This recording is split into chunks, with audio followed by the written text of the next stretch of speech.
maka dia beli melalui Pegadaian, kemudian datanglah dia kepada Farihanun. Di Al-Quran disebut Farihanun itu adalah maka datangilah Pegadaian, titipkanlah emasnya, kemudian diangsur. Kenapa ada transaksi emas yang non tunai, emas dengan emas dan sebagainya? Wah, haram ini. Itu adalah manakala emas itu menjadi alat tukar. Maka di situ akan jatuhlah bahwa haram melakukan transaksi cicil emas. Jadi kita udah 124 tahun itu bermain di emas. Dari dulu kita bermain emas. Nah, pengalaman-pengalaman emas inilah yang membuat kita ingin mengedukasi masyarakat. Karena kita kan ada jargon mengemaskan Indonesia, mengindonesiakan emas. Wa in kuntum ala safarin walam tajidu katiban farihanun makbudoh. Bila kalian dalam perjalanan, kemudian kalian tidak mendapatkan penulis, maka farihanun makbudoh, maka gadaikanlah.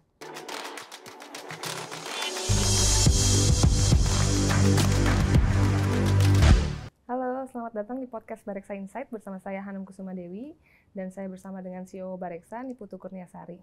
Halo. Dan kali ini kami kedatangan narasumber dari Unit Usaha Syariah PT Pegadaian, Bapak Hendratmo. Selamat siang, Mbak Hanum. Iya. Ya, Terima kasih sudah datang ke studio Bareksa nih, Pak. Oke, jadi kan sebelumnya kan Bareksa pernah mengundang Pegadaian ya mengenai tabungan emas gitu. Nah, sekarang kami ingin menggali lebih lanjut nih tentang aspek syariah gitu dari tabungan emas ini gitu ya. Nah, nanti Pak Hendratmo akan menjelaskan tentang aspek-aspek syariah ini. Oke, ayo kita mulai. Oke, jadi yang pertama nih ya, mungkin Bapak bisa jelasin dulu nih tentang mekanisme tabungan emas yang ada di Pegadaian nih, Pak. Baik, terima kasih Bu Putu, Mbak Hanum. Assalamualaikum warahmatullahi wabarakatuh. Waalaikumsalam. Jadi begini, tabungan emas yang ada di Pegadaian itu sudah berdasarkan pada fatwa-fatwa Dewan Syariah Nasional MUI. Berdasarkan pada fatwa yang menginspirasi terbitnya tabungan emas ini, kami mendapatkan sebuah opini dari Dewan Pengawas Syariah kami, yaitu Bapak Kiai Khalil Nafis. Beliau adalah Ketua Dewan Pengawas, dan dengan Bapak Profesor Kiai Niam, Asrorun Niam, di mana di dalam opininya mengatakan begini, bahwa dasar tabungan emas itu kami adalah akadnya baik. Baik itu adalah jual beli. Sehingga manakala Pegadaian itu membeli emas dari perusahaan penyedia emas berdasarkan pada peraturan perusahaan, maka membentuk suatu wadah yang disebut dengan anak perusahaan, yaitu Galeri 24. Dari Galeri 24 setelah membeli, maka akadnya baik. Kemudian diberikan kepada nasabah Pegadaian. Nasabah Pegadaian akadnya adalah rohan, menitipkan, menggadaikan. Nah, berdasarkan dua kriteria mekanisme inilah yang menyebabkan bahwa tabungan emas di Pegadaian disebutkan oleh Dewan Syariah adalah halal. Karena berdasarkan di Al-Quran, itu Quran Surat Al-Baqarah ayat 283, di mana disebutkan wa in kuntum ala safarin walam tajidu katiban farihanun makbudoh. Apabila di dalam perjalanan safar gitu Bu Putri ya, di dalam Al-Quran disebutkan kalian tidak mendapatkan penulis, kemudian kalian membutuhkan sesuatu, maka farihanun makbudoh, maka gadaikanlah barang jaminan kalian. Begitu juga dengan transaksi yang ada di Pegadaian ini. Saat nasabah customer kita membutuhkan emas, dia tidak punya uang cash, maka dia beli melalui Pegadaian, kemudian datanglah dia kepada Farihanun. Di Al-Quran disebut Farihanun itu adalah maka datangilah Pegadaian, titipkanlah emasnya, kemudian diangsur. Maka dia ngangsurnya ke Pegadaian. Inilah yang berdasar fatwa ini adalah boleh, halal. Gitu mungkin Mbak Hanum penjelasannya. Jadi mungkin karena kan memang kan tabungan emas yang dari Pegadaian buat ini kan digital gitu ya Pak. Karena memang tidak pegang fisiknya, walaupun kan sebetulnya ini memang dalam jual belinya kan ada fisik gitu ya Pak. Jadi artinya makanya itu yang sesuai akad yang Bapak sampaikan, ini tetap masih sesuai dengan kesyariatan dari prinsip yang disebutkan tadi ya. Di dalam prinsip itu juga disebutkan bahwa terkait dengan akad-akad yang muncul, walaupun itu sifatnya digitalisasi sekarang ya, tetap harus ada memenuhi unsur-unsur yang ada di dalam akad itu. Satunya adalah mengenai kejelasan harga. Jadi tidak boleh nanti ada dua harga. Ini harga kalau secara digital sekian, harga kalau langsung offline sekian, nggak bisa. Harganya harus satu sama. Maka itu ada kejelasan harga yang disebut dengan wadih, jelas. Yang kedua, barangnya harus ada. Barangnya ada nggak nih? Pegadaian harus bisa membuktikan. Maka saat dikunjungi oleh OJK, dikunjungi oleh Dewan Syariah, barangnya di mana Pegadaian? Nah, kan nggak mungkin setiap customer beli barang kami ada di mana, kan nggak mungkin. Maka mereka mewakilkan. Mereka ada namanya wadiah kan, menitipkan barangnya, akadnya, kemudian dia tahu, yakin. Keyakinannya dari mana? Ini ada fatwa MUI, ada OJK yang sudah menjamin, sehingga dia yakin bahwa barangnya ada. Nah, ini yang kami yakinkan kepada khalayak berdasarkan fatwa dan surat OJK bahwa barang yang kami siapkan itu sudah ada. Jadi misalkan Bu Putu mau beli nih, mulai dari 0,1, 0,5, bahan lu mau beli 1 gram, 5 gram. Ada hari itu, kami sudah siapkan. Fisiknya ada, kita sudah siapkan bahan. Dan itu ada di Pegadaian kita siapkan. Berarti akadnya saya adalah saya juga menitipkan ya Pak. Tadi karena saya beli emasnya harganya sesuai. Kemudian saya titipkan di Pegadaian. Tapi artinya sebenarnya dalam perjanjian transaksi itu ya sebenarnya fisiknya saya ada. Cuman saya titipkan kembali. Betul, gitu kan Pak. Iya. Jadi yang pertama tadi Mbak Hanum, Bu Putu, Pegadaian membeli emas dari perusahaan emas Antam, mungkin dari UBS Surabaya gitu ya. Itu yang melakukan adalah anak perusahaan kami, yaitu PT Galeri 24. Karena secara prinsipal usaha, PT Pegadaian nggak boleh melakukan transaksi jual beli ini. Begitu Galeri sudah membelikan, Bu Putu berapa beli? 5 gram. Mbak Hanum 5 gram. Tapi tidak punya uang cash nih. Gimana caranya? Titipkan ke Pegadaian, ke kami. Maka kami yang membayarkan langsung kepada Galeri. Cash. Uangnya kami bayar, kami berikan ke Galeri, barangnya ada, disimpan di Pegadaian. Dan itu harganya tadi sudah jelas tadi ya? Sudah jelas. Karena kan sebenarnya kan yang membedakan adalah ini jadinya tidak ada biaya untuk cetaknya saja kan Pak. Tapi kalau harga emasnya tadi yang Bapak sampaikan dari sisi Pegadaian, sama saja mau beli emasnya lewat digital ataupun offline sama, yang membedakan cuman ada tambahan biaya cetak ketika yang offline gitu ya Pak. Iya. Jadi kita memang ada ketentuan bila mau nanti customer tuh ingin mencetak barangnya, ada ketentuan 1 gram, 5 gram, 10 gram, ada biaya yang tertentu. Tapi dalam pengalaman sepanjang ini hampir jarang Mbak. Ya Mbak Hanum, orang yang ingin dicetak jarang karena sudah enjoy dengan tabungan emasnya, sekian berapa gram nih, 10 gram, 15 gram, udah dia teruskan aja. Dan harganya tadi ini ya Pak sesuai dengan prinsip akad tadi, harganya ya tidak dimainkan, harganya jelas sesuai dengan harga yang memang dikeluarkan. Betul, iya. Tidak ada tambahan apapun gitu ya Pak ya. Tambahannya adalah tadi ada namanya biaya titip. Oke, biaya yang titip. Itu dihitungnya per tahun dan sangat murah, hanya 30.000. Iya. Itu per tahun aja. Iya, biaya titipnya itu. Itu namanya kalau di kami di Pegadaian Syariah namanya ujroh. Ujroh itu biaya sewa atas titipan emas yang customer titipkan di Pegadaian. Oke, ini mengenai landasan syariahnya Pak ya. Tadi kan Bapak bilang ini sesuai syariah. Itu yang mengeluarkan ini sesuai syariah itu pasti dari MUI gitu ya. Dan kalau dari OJK juga ada itu tadi peraturannya gitu. Ada, ya. Jadi berdasarkan peraturan OJK, berdasarkan Dewan Syariah Nasional MUI, itu ada semua. Dan insya Allah masyarakat dibuat tenang. Kita ada di mulai dari transaksi ya, ada fatwa tentang gade itu fatwa 25. Fatwa 25 tahun 2002. Kemudian ada fatwa 26. Kemudian fatwa 77, fatwa 68 tahun 2008. Itu tentang murabahah, tentang transaksi jual beli emas.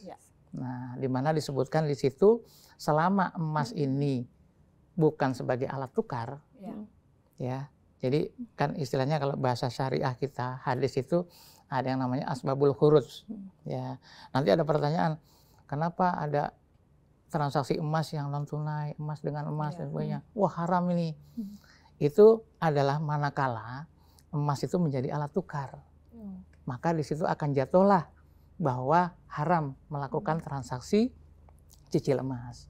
Tapi selama emas itu bukan sebagai alat tukar, maka hadis ini tidak berlaku asbabul khurujnya. Jadi boleh melakukan transaksi dengan jual beli emas dengan tidak tunai. Itu ada di fatwa Majelis Ulama Indonesia. Oke, jadi udah jelas ini ya landasan syariahnya itu ya. Jadi untuk nasabah atau yang penasaran gini aspek syariahnya seperti apa, sudah ada landasan syariahnya dari DSN MUI juga. Nah, terus kalau mengenai latar belakang pegadaian sendiri nih Pak, membuat tabungan emas ini, apakah ini memang dari masyarakat tuh banyak gitu animonya, minatnya terhadap tabungan emas gitu? Iya, karena mungkin kita pernah kedatangan ini juga Pak, Ustadz juga datang ke dalam podcast kami.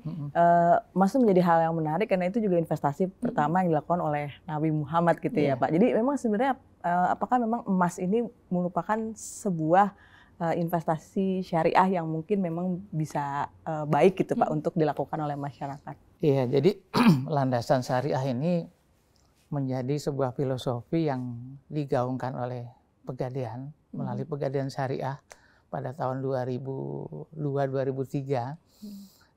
Jadi teringat pada kisah Rasulullah itu menyuruh sahabat untuk membeli seekor kambing untuk kurban.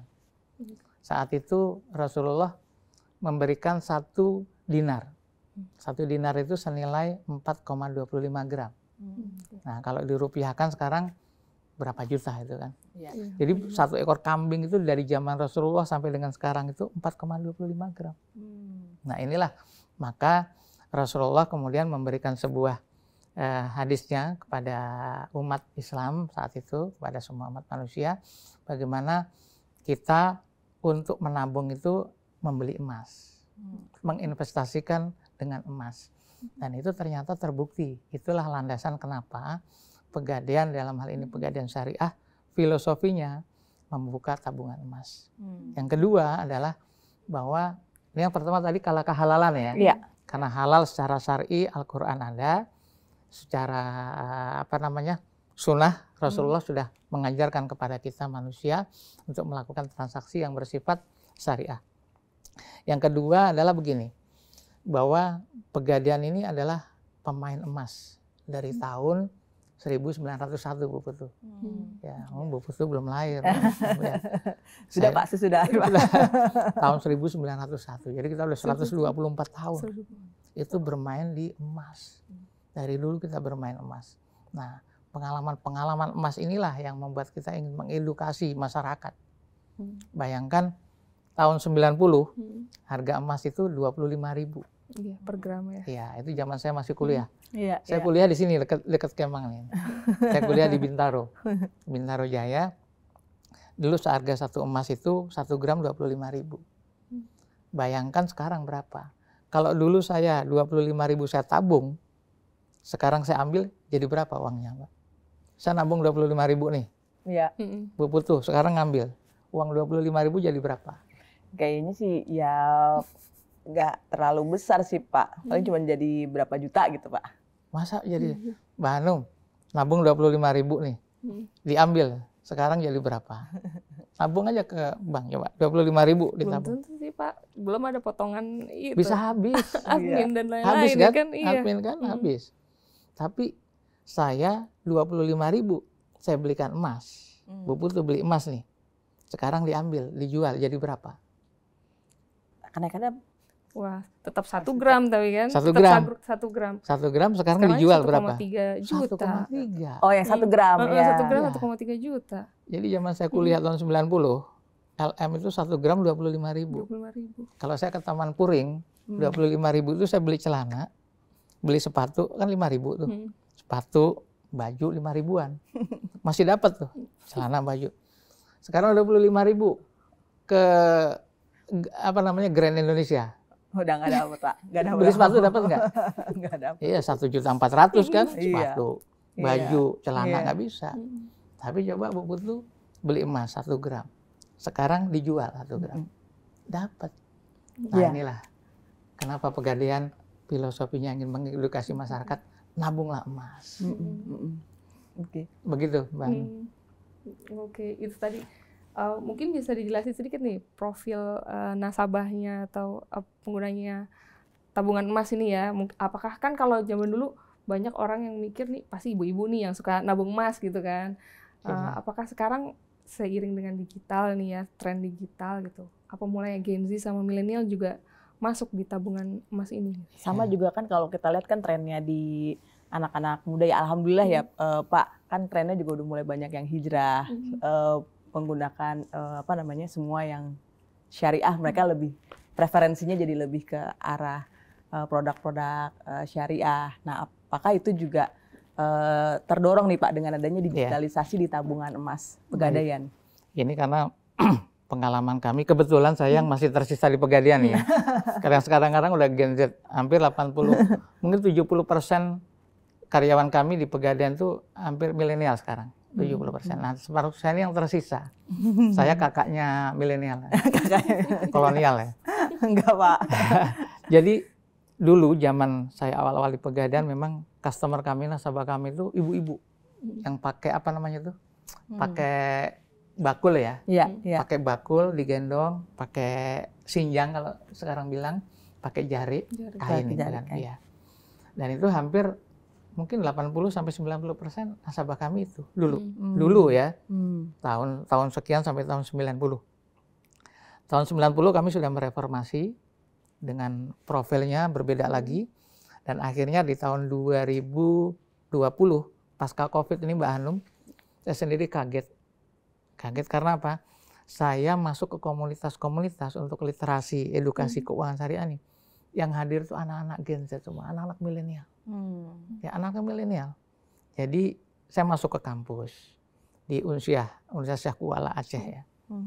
Hampir 500 yang hadir, mereka buka tabungan emas. Anak kedokteran. Saya ngisi kuliah perdana pranikah UI, anak-anak koas kedokteran. Ada 250. 200 orang buka tabungan emas. Kemudian kami kerjasama dengan Kemenpora ya, dengan berbagai universitas di seluruh Indonesia. Ada 31 universitas yang berkegiatan dengan kami. Hampir anak-anak milenial, mereka usia-usia di antara 18 sampai 24. Itu tertarik sekali dengan program kami, produk ini. Itu. Dan jadi memang juga zaman sekarang juga kayaknya soal produk, tentunya terutama di investasi ya Pak, investasi syariah itu tidak hanya Muslim yang berminat, tapi non Muslim pun juga banyak ya Pak. Karena ngelihat dari sisi manfaatnya ternyata cukup banyak dirasakan oleh masyarakat kita Pak. Betul. Ini pengalaman saya, kebetulan saya pernah di Bandung lama sebelum saya di Jakarta. Jadi kantor kami Pegadaian Syariah itu berdampingan dengan Rumah Sakit Emmanuel, non Muslim. Tapi nasabah kami kebanyakan dari mereka orang-orang non Muslim. Bahkan sampai sekarang beberapa dokter-dokter di sana, Dokter Konrad, Dokter Emilia itu berhubungan terus dengan saya. Tiap mereka habis keluar negeri datang nyari saya telepon. Pak Hen, terima kasih emas saya naik. Yang dulu beli katanya 200, sekarang jadi 500. Jadi kasih oleh-oleh coklat dari Australia, dari Kanada. Artinya apa? Bisnis kami ini bukan hanya bisnis sesama Muslim. Tapi Islam itu adalah rahmatan lil alamin, rahmat untuk seluruh manusia. Jadi kita tidak membedakan agama, ras, suku. Ini adalah sesuatu yang fitrah dari Tuhan, dari Allah, dihadirkan kepada manusia untuk kemaslahatan semua. Seperti itu. Dan alhamdulillah dengan proses digitalisasi sejak tahun 2020 itu ya, tidak kesulitan lagi anak-anak milenial sekarang hanya dengan transaksi melalui smartphone-nya, handphone-nya udah bisa. Saya juga kaget, mereka investasi, punya tabungan. Katanya, Om, saya udah beli emas, mana? Ini, lewat ini. Kami punya aplikasi yang namanya Pegadaian Syariah Digital ya, PSDS dan PDS. Alhamdulillah juga nasabah kami banyak ya. Dan insya Allah dengan Bareksa, dengan Tokopedia, dengan berbagai macam perusahaan-perusahaan yang sifatnya adalah membantu proses bisnis digital, ini memang sangat berperan di dalam memasarkan produk-produk Pegadaian Syariah, terutama tabungan emas ini. Oke, jadi itu memang ini tuh sifat investasi emas ini general gitu ya, nggak khusus untuk Muslim juga, walaupun tadi syariah juga ya tuh ya Pak ya. Iya, iya betul. Oke, ini kalau dari Pegadaian sendiri nih, kita kan punya data nih ya, di sampai Maret kemarin tuh jumlah nasabah tuh sampai 9,7 juta nasabahnya. Terus saldo tabungan emas tuh mencapai tadi 7,7 ton gitu ya tuh. Ton loh ini berarti udah triliunan nih nilainya nih sekarang. Nah, terus kalau dari Pegadaian ada targetnya nggak sih untuk tahun ini gitu? Ya, ada target dari Pegadaian dalam menerapkan jumlah nanti yang harus, karena kita berprinsipnya gini, kita ingin menjadi super leader, jadi pemimpin dari semua transaksi bisnis yang ada di Indonesia untuk emas ini. Karena kita kan ada jargon mengemaskan Indonesia, mengindonesiakan emas. Nah ini Pegadaian nih salah satunya Pegadaian emas ya, menuju emas. Sehingga kita punya target yang cukup besar. Ya dalam hal ini kalau tadi sudah mencapai 7,7 ton, mungkin kita punya target bisa sampai 14 ton ya. Mungkin kalau ada salahnya mungkin nanti akan kita perbaiki. Tapi ini adalah target yang sebetulnya tidak spektakuler sebetulnya. Karena memang sekarang proses investasi ini udah luar biasa. Bukan hanya orang tua. Anak-anak muda sekarang investasi. Iya, dan emas itu memang terbukti sangat menarik ya Pak dalam jangka panjang ya Pak. Iya. Setahunnya jadi kalau kita tarik jangka panjang lebih dari 10%. Kayaknya nggak kalah sama investasi lain ya, aset lainnya tuh Pak. Betul. Tadi yang saya cerita ke Mbak Hanum tadi, kalau dulu dengan 25.000 kita nabung, kita ambil sekarang nggak jadi apa-apa. Ya. Contoh lagi case gini ya. Tahun 2005 saya jual mobil. Mobil saya Avanza saya jual 125 juta. Saya belikan emas.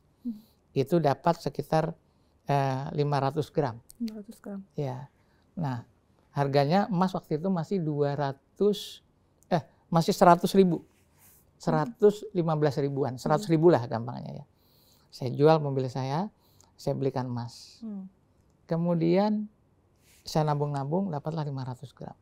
Pulang haji, emas tahun 2007-2008 nanti bisa dilihat di data, itu menjadi 330 ribu. Naik berapa kali? 3 kali lipat. 3 kali lipat. Artinya apa? Kalau kita 3 tahun yang lalu jual Avanza, 3 tahun kemudian kita belikan lagi emas yang kita miliki, investasi kita. Jadi dapat 3 ya Pak? Mobilnya 3. Mobilnya jadi 3. 3 Avanza. Kalau sekarang mungkin dapat Pajero kan gitu. Nah itu contoh kalau kita physically, kita melihatnya fisik ya, fisiknya. Iya.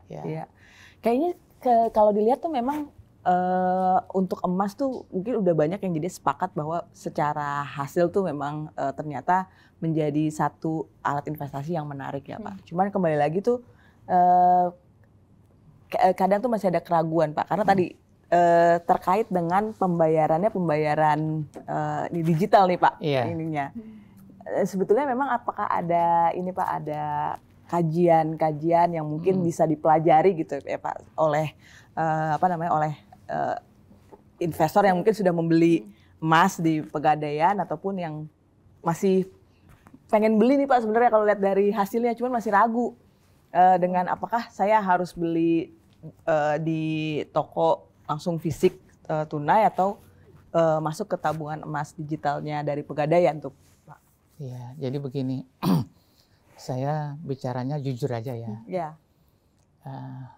Bukan, ada orang bilang kecap nomor 1 katanya, selalu begitu. Tapi sebagai orang yang menyampaikan tentang sebuah bisnis dari Pegadaian Syariah ini, saya ingin menyampaikan begini, bahwa tolong teman-teman yang ingin membeli ataupun ingin investasi harus dilihat dulu perusahaan itu yang pertama, track recordnya. Sudah berapa tahun dia itu melakukan bisnis di Indonesia. Khawatir kalau dia yang baru-baru pemain, banyak kan yang baru main tutup selesai, nggak bisa dipertanggungjawabkan. Tapi kalau Pegadaian, bukan karena seorang Pegadaian ya, sudah 124 tahun, bayangkan. Dan nggak pernah dalam tiap tahunnya Pegadaian itu mengalami yang namanya rugi. Selalu memberikan keuntungan buat perusahaan. Artinya apa Bu Putu? Artinya perusahaan ini berkah. Ya. Berkah, diridhoi sama Tuhan, Tuhan ridho, masyarakat mendukung, kan begitu kan? Ya. Itu pertama. Berarti eksistensi perusahaan ini diakui dong, Ya. dicintai pasti kan? Karena emang seluruhnya perusahaan ini adalah dari dalam negeri nih, nggak ada campur tangan asing nih. Mulai direkturnya, ownernya, pemegang sahamnya, pelakunya, pegawainya, semua orang produk dalam negeri. Itu. Yang kedua, bisnis ini sudah sesuai dengan syariah melalui surat dari Dewan Syariah nomor 16 tahun 2019, melalui fatwa tahun tadi yang saya sebutkan ya, fatwa 25, 68, 77, dan fatwa yang terakhir adalah fatwa 92. Semuanya ini menyatakan bahwa transaksi dengan emas itu adalah halal, boleh. Boleh, ya. Kemudian diperjelas lagi dalam opini Dewan Syariah tahun 2019 bahwa produk ini dengan sistem yang tadi, ada dua tadi, beli, kemudian dititipkan di Pegadaian, itu boleh. Saya nggak akan menjelaskan detail akadnya ya, secara general aja ya. Nanti kalau teman-teman ada yang penasaran, boleh nanti japri ke saya jelasin secara detail. Intinya adalah dua hal tadi, beli Galeri 24 membeli ke perusahaan emas tadi, Antam atau UBS, dibeli cash, lalu customer Bu Putu mau membeli secara angsur, maka dititipkan di Pegadaian. Pegadaian membeli dari galeri, seperti itu. Ada keuntungan dari galeri dalam proses ini, ada keuntungan dari Pegadaian. Keuntungannya apa? Ada biaya ujroh tadi, titip. Oke. Gitu. Jelas ya? Jelas, Pak. Ini makin yakin nih Pak harus beli. Karena kan sebenarnya memang sama aja sih. Kadang juga saya kalau misalnya saya beli emas, ke toko pun tetap ada kekhawatiran apakah emasnya juga asli atau palsu. Kan itu juga kita nggak bisa, tadi yang seperti Bapak bilang kan, untuk menilai perusahaannya kan juga harus, apakah ini udah berjalan lama. Kalau sama juga kayak toko kan Pak, ini toko udah lama atau enggak. Kalau masih baru juga saya khawatir gitu beli emas. Kalau ini kan sudah terbukti sudah lebih dari 100 tahun ya Pak ya kalau dari sisi Pegadaian, dan harganya jelas sama memang tadi sesuai syariah karena ini ternyata memang ada fisiknya yang dititipkan. Jadi bukan yang tidak tunai yang benar-benar tidak ada fisiknya gitu kan ya Pak ya ini. Dan jangan lupa ini kan Pegadaian ini termasuk BUMN yang kemarin di antara BUMN itu 10 BUMN yang memberikan kontribusi terbesar kepada pemerintah. Jadi dari sini bisa dilihat bahwa eksistensi Pegadaian itu memang betul-betul dilihat oleh pemerintah, dicintai oleh masyarakat, dan tentunya diridhoi oleh Allah Subhanahu wa Ta'ala. Ya, amin Pak. Dan seperti itu. Ini Pak komentar lagi nih soal harga emas kan, kalau kita lihat harga emas global itu udah capai rekor nih kemarin sampai 2.500 per troy ounce, $200 gitu. Nah ini kalau dari Pegadaian sendiri, ini nih dampaknya apa sih Pak gitu ke ini, terus prediksinya ke depan gitu. Apakah masih bisa untung? Karena kan kita ngeliat dari kacamata investor tuh pengennya kalau investasi tuh pengennya kan pasti ada untungnya gitu loh Pak. Iya. Jadi gini, ada tentang peluang ya pengembangan emas di Indonesia ini luar biasa sekali. Jadi terkadang yang pertama itu ada perbedaan interpretasi ya. Ada perbedaan mengenai satu hukum dalam hukum Islam. Ini yang menjadi dilema. Dalam arti apa? Polemik di masyarakat. Ramai sekali. Tapi saya kadang-kadang gini, Mbak Hanum, bilang ke teman-teman yang sering meributkan ini ya. Dia bilang gini, nggak apa-apa, dibikin ribut aja. Karena dengan ribut itu jadi rame kan, viral, jadi viral. Dan itu peluang kita masuk, saya bilang. Betul itu. Jadi gini, ada teman-teman dari aktivis Islam di grup sebelah gitu ya, bahasanya saya bilang sebelah. Kalau kami bahasanya Ahlussunnah wal Jamaah gitu kan. Ya. Ada yang di sana mereka kekeh dengan alirannya. Haram nih transaksi emas. Beli emas nyicil haram, beli emas gini nontonnya, apalagi tabungan Pegadaian. Mbak Bu Putu bisa lihat teman-teman di YouTube itu kan banyak bahwa emas katanya tidak boleh begini emas itu harus cash gitu kan. Iya. Kami hanya bilang biarkan dibikin ramai. Akhirnya orang ramai kan. Kita masuk ke sana.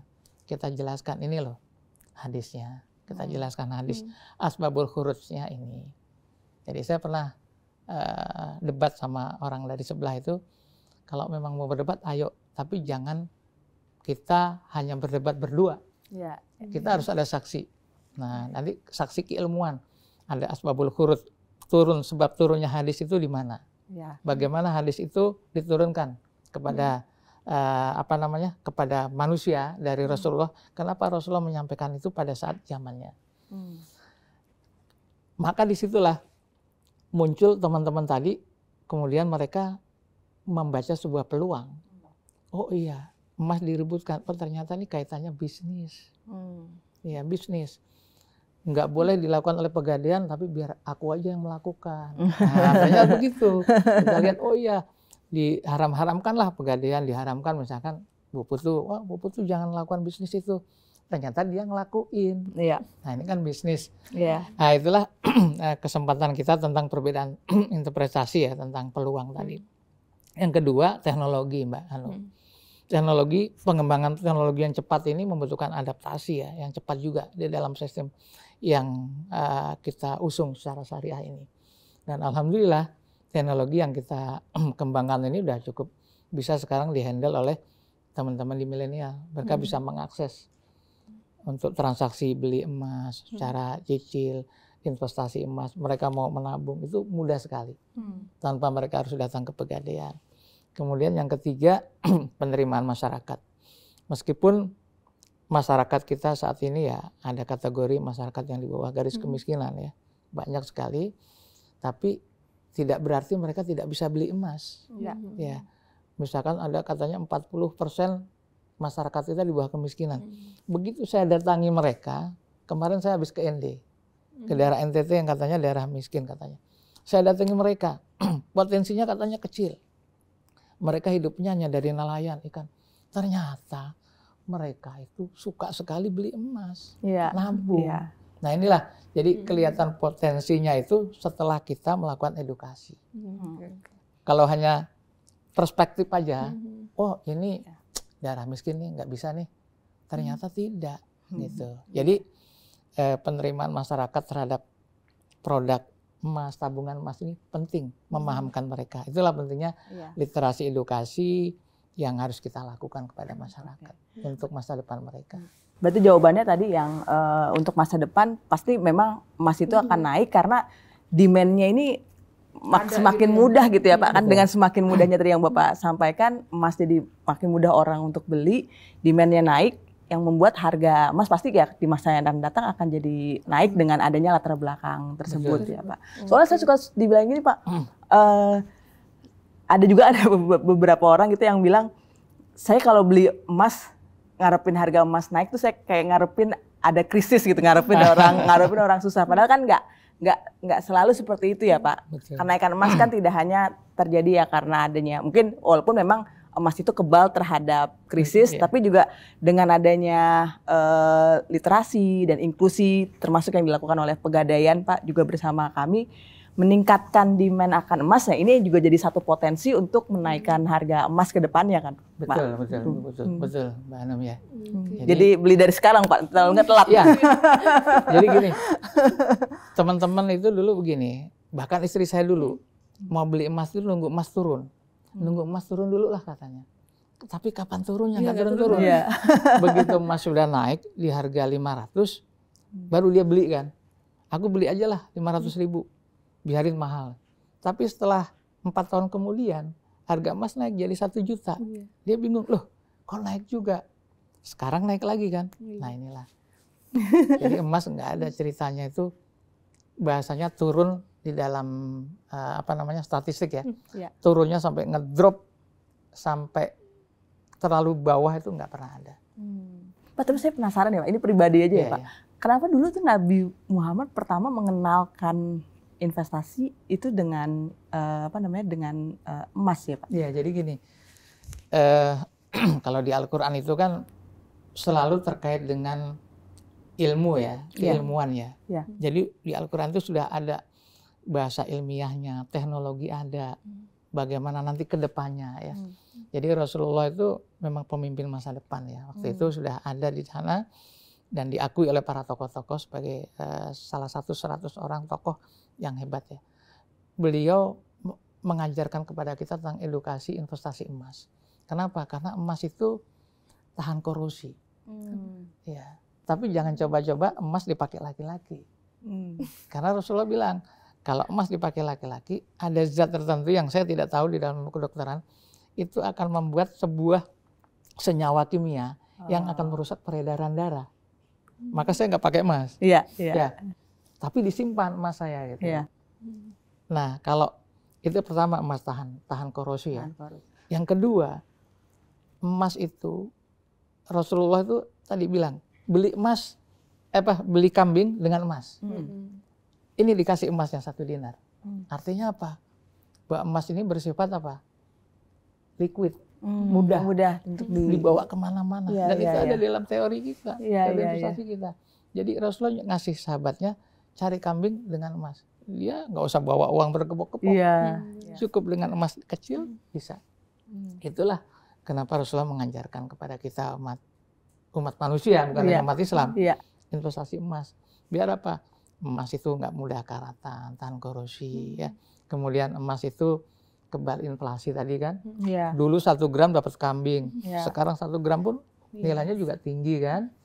Kemudian liquid tadi ya Pak. Liquid bisa dibawa kemana-mana, diuangkan. Ya kalau misalkan kita repot, datang aja ke Pegadaian. Pegadaian kan ada di mana-mana ya Mbak. Mbak Putri ya. Datang ke Pegadaian, 1 gram udah dapat 1 juta, lumayan. Gitu. Ya luar biasa ya Pak. Pemikirannya di zaman itu sudah bisa berpikir seperti itu. Iya. Karena ada di Quran surat tadi yang saya bilang Al-Baqarah ayat 283 tadi. Itu sudah dasar muamalah ya. Jadi kalau di Al-Quran itu kan ada ayat 282 yang paling terpanjang di Al-Quran itu ayat 282 tentang muamalah, maka dilanjutkan 283. Itu yang berbunyi tadi saya bacakan, wa in kuntum ala safarin walam tajidu katiban farihanun makbuduh. Bila kalian dalam perjalanan, kemudian kalian tidak mendapatkan penulis, maka farihanun makbuduh, maka gadaikanlah barang kalian.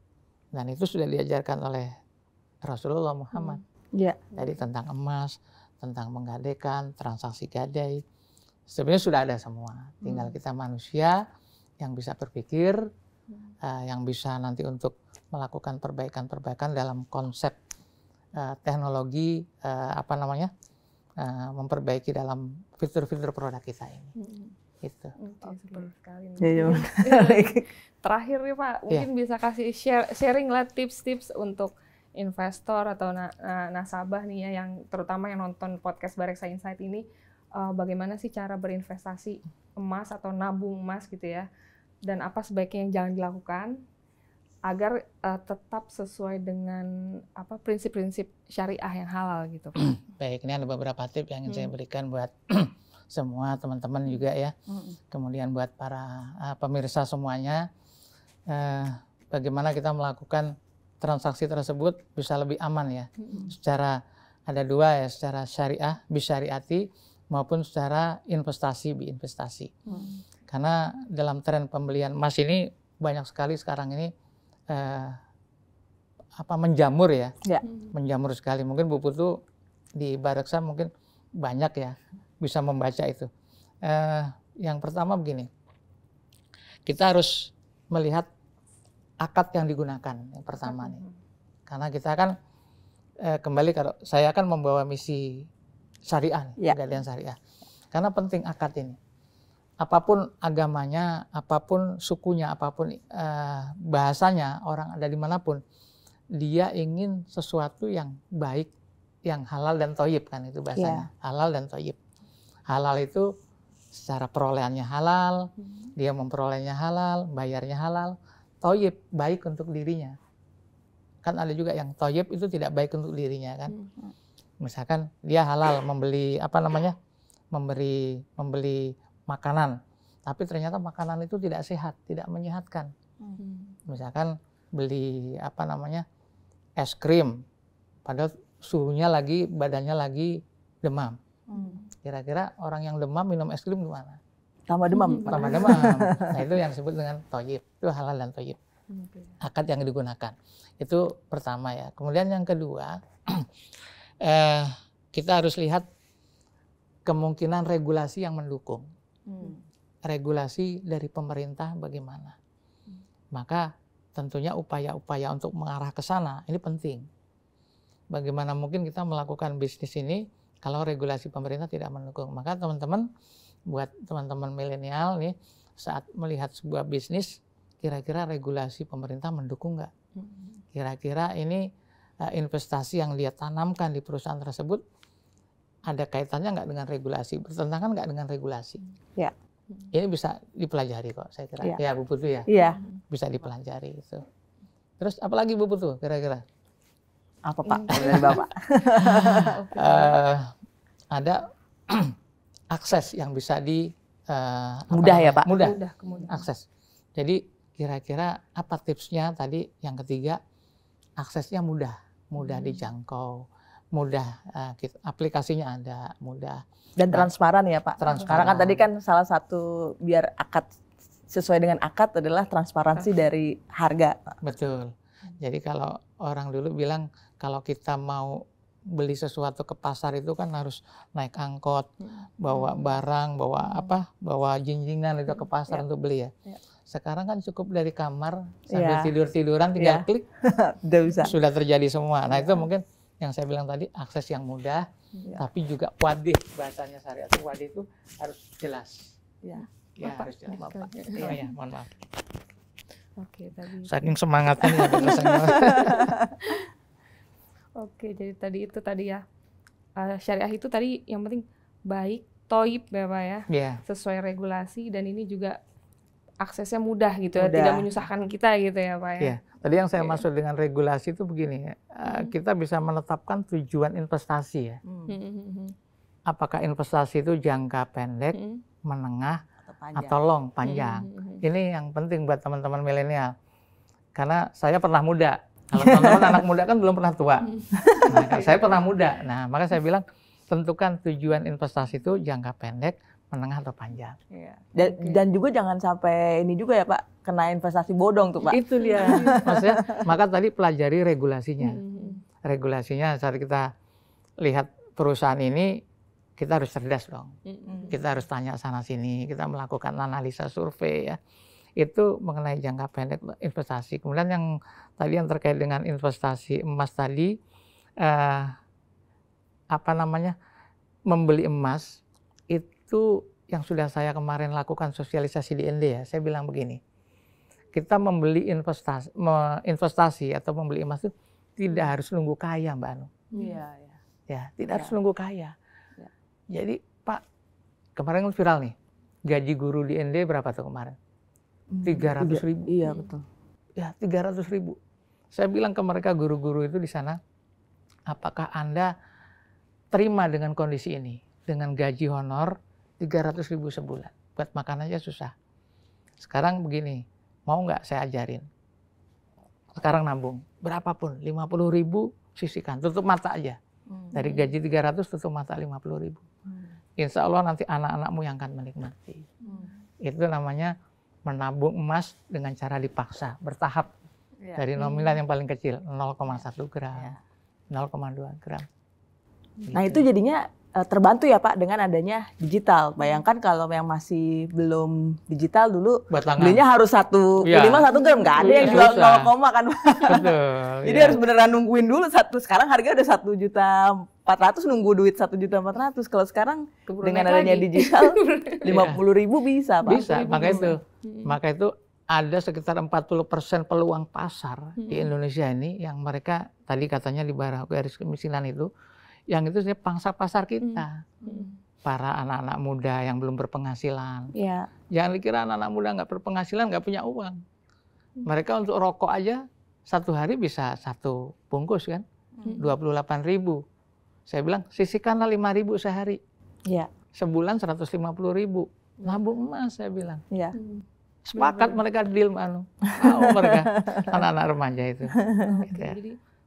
Jadi itu tadi ya tips investasinya emang harus dipaksa. Modal kecil pun dipaksa bisa gitu. Dan sekarang aksesnya udah mudah di Bareksa Emas, pegadaian tabungan emas juga ada gitu, dan sangat mungkin beli dari nominal yang kecil gitu. Iya. Oke.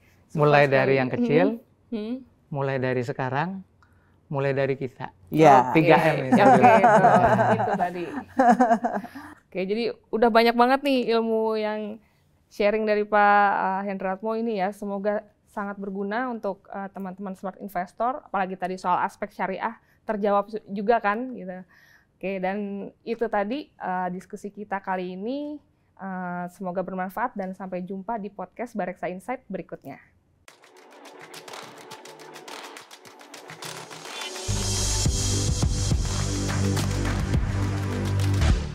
Bareksa Insight.